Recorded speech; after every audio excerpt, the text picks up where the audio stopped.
Buenos días, es un placer estar con vosotros en esta mañana o en esta tarde, según cuando estás escuchando esta presentación. Bueno, pues voy a hablar de un tema que me parece que es fundamental, la filosofía estoica. ¿Qué relación tiene la filosofía estoica con la terapia actual, sobre todo con la terapia cognitivo-conductual y con la hipnosis? Vamos a verlo, vamos a dar algunas pinceladas sobre este tema que me parece fascinante. Lo primero, tenemos que decir que el estoicismo tiene tres periodos que han destacado los historiadores.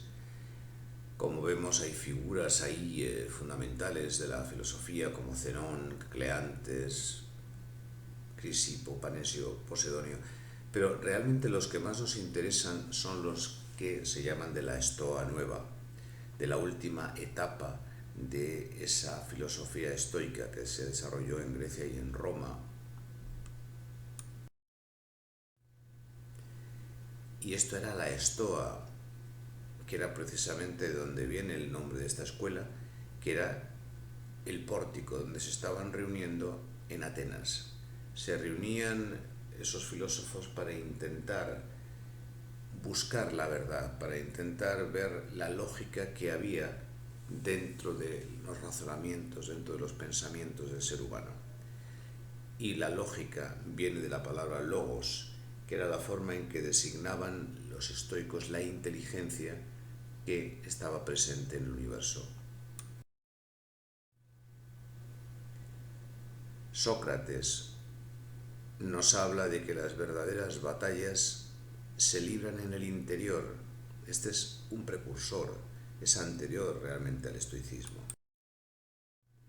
Zenón de Citio dice que el pensamiento debe ser más fuerte que la materia y la voluntad más poderosa que el sufrimiento físico o moral. Es muy estoico, realmente es la quinta esencia del estoicismo, esta frase de la que está expresando Zenón de Citio. Cicerón dice: la vida feliz y dichosa es el único objeto de toda la filosofía. Yo creo que esto lo suscribimos todos, y la terapia es una forma de buscar la vida. Y Séneca, que es el autor, quizá uno de los más conocidos, sobre todo aquí en España, nos dice que no hay más calma que la engendrada por la razón. Hay que aclarar que no es que ellos nieguen realmente la importancia de los sentimientos, pero los sentimientos deberían estar de alguna manera bajo nuestro control, no para ser robots, no para ser personas frías, sino precisamente para poder disfrutar más de la vida. Epicteto fue un esclavo que después salió de su condición de esclavo para convertirse en uno de los grandes personajes del estoicismo, y dice algo que el mismo Shakespeare también hubiera siglos después afirmado: el hombre no es perturbado por las cosas, sino por la visión que tiene de ellas. Esta cita más larga dice: el alma es un estanque lleno de agua, sus opiniones son la luz que ilumina este estanque. Cuando el agua está agitada, diríase que la luz lo está también, y sin embargo no es así. Lo mismo sucede con el hombre. Cuando está agitado, no por ello las virtudes se trastornan y confunden, sino tan solo su espíritu. Basta que éste se calme para que todo vuelva a su reposo normal. Y Marco Aurelio fue un emperador romano que dejó en sus meditaciones pues verdaderas joyas de la reflexión. Y se da la circunstancia de que hoy en día más de un presidente americano, como Obama o como Clinton, han leído fervientemente a Marco Aurelio. Su influencia sigue siendo notable, y él nos dice que todo lo que escuchamos es una opinión, no un hecho. Todo lo que vemos es una perspectiva, no es la verdad. Hippolyte Bernheim es considerado el padre moderno de la hipnosis. ¿Por qué? El padre de la hipnosis moderna, mejor dicho, porque realmente Hippolyte Bernheim habla de un concepto fundamental para la hipnosis, como es la sugestión. La sugestión, de alguna manera, es una idea que provoca en nosotros una comunicación automática, una respuesta automática, y esa idea pasa a través precisamente de nuestra capacidad lógica, atraviesa nuestra capacidad lógica porque nosotros realmente en esos momentos decidimos que queremos dejar a un lado esa capacidad para recibir el beneficio positivo de la sugestión. La hipnosis nos sirve para ver no solamente la forma de introducir una sugestión positiva terapéutica, sino también de cómo darnos cuenta de las sugestiones negativas que nosotros llevamos en nuestro interior. Y Paul Dubois fue un médico que realmente fue un iniciador de lo que hoy en día llamaríamos terapia cognitiva, porque él la llamaba terapia de la persuasión. Se dedicaba a hablar con sus pacientes y se dedicaba fundamentalmente a hacerles ver que lo que ellos pensaban en muchas ocasiones no se ajustaba a la razón, no se ajustaba a la lógica, y que podían cambiar esa forma de pensar. Y los éxitos de Dubois pues influyeron notablemente sobre otros autores posteriores.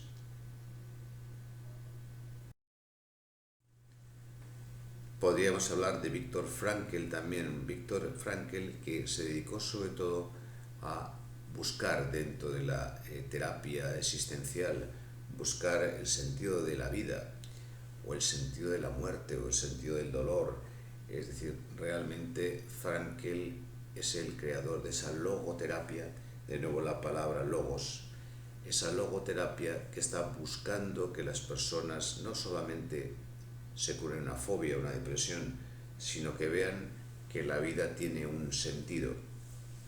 Precisamente su libro El hombre en busca de sentido es hoy en día un clásico en el que él cuenta las experiencias que él mismo padeció en el campo de concentración. Y bueno, es un libro muy recomendable, El hombre en busca de sentido, de Viktor Frankl.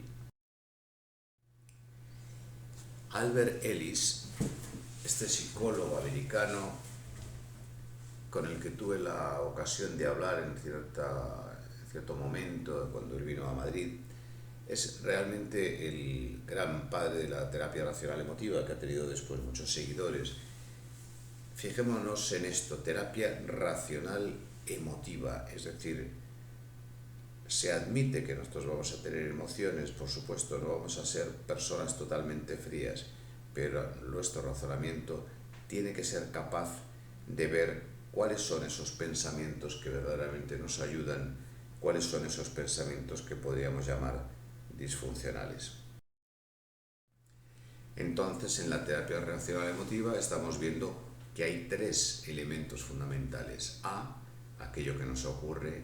B, lo que creemos o lo que pensamos o lo que nos decimos a nosotros mismos acerca de lo que nos ocurre. Y C, las consecuencias de lo que nos estamos diciendo, las consecuencias de la forma en que interpretamos la realidad. Yo siempre digo a mis pacientes que, por ejemplo, A podría ser cuando tenemos una muerte en la familia.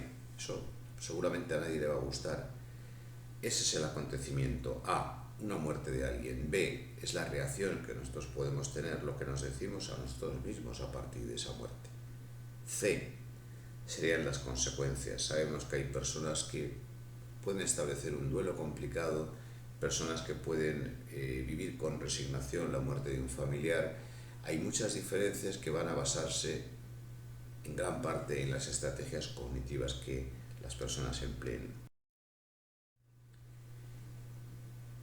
Y este psiquiatra, realmente Aaron Beck, fue el creador de la terapia cognitivo-conductual. En muchos aspectos se parece a Ellis, y en muchos aspectos se parece a Ellis porque él, como Ellis, reconoce la influencia que en él ejercieron los antiguos filósofos estoicos.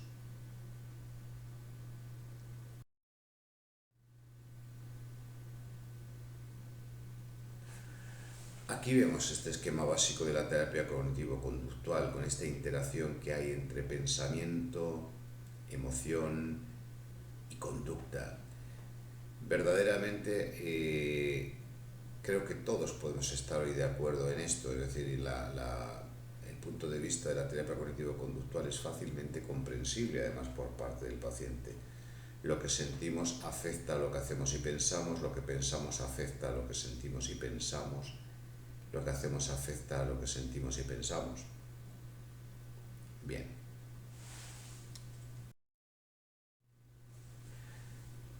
Y este autor, Donald Robertson, es un psicólogo británico que ha escrito mucho sobre el tema de el estoicismo, por ejemplo, de sus libros. Es Cómo pensar como un emperador romano.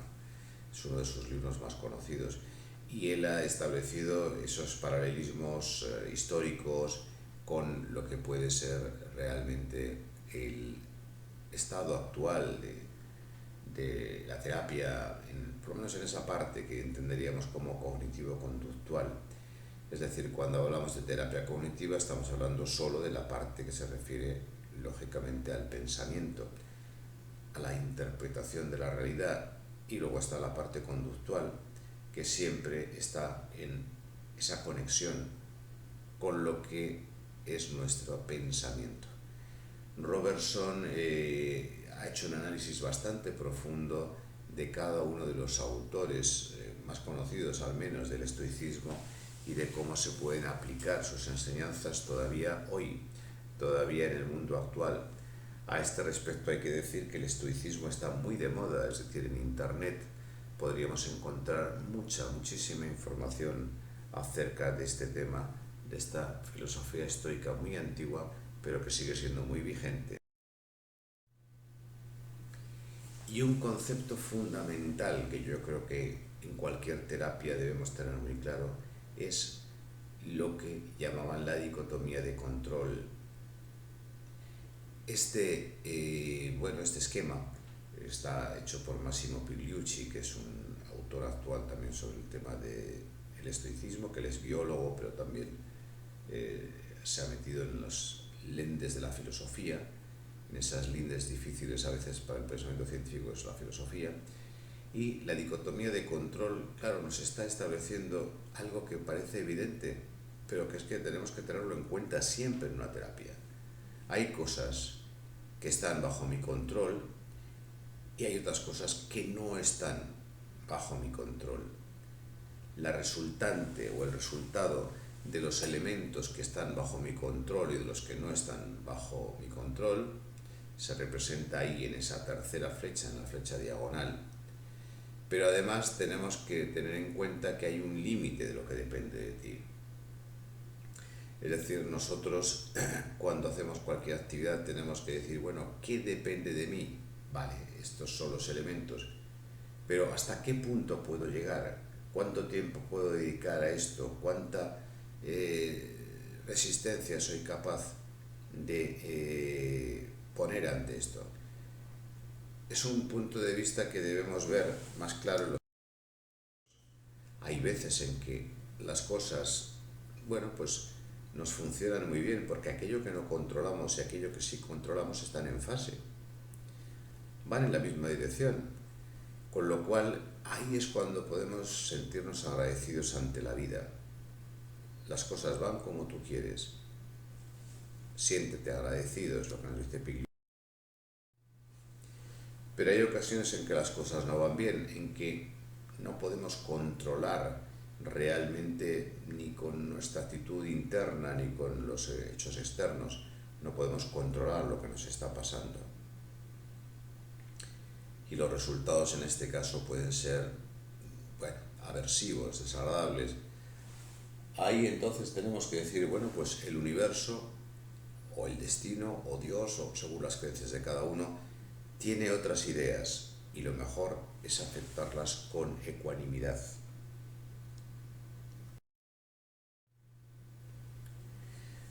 Bien, espero que esta conferencia, esta pequeña ponencia haya resultado de vuestro agrado y quiero, pues lógicamente dejar también estos contactos para el caso de que tengáis a bien comunicar conmigo para lo que sea. Quiero dar gracias a todos los miembros de nuestra sociedad por la labor que han hecho de organización de este congreso, que ahora se realiza de esta manera online y colgando las ponencias, pero que eso no le quita, creo, ningún interés. Así que gracias y hasta pronto.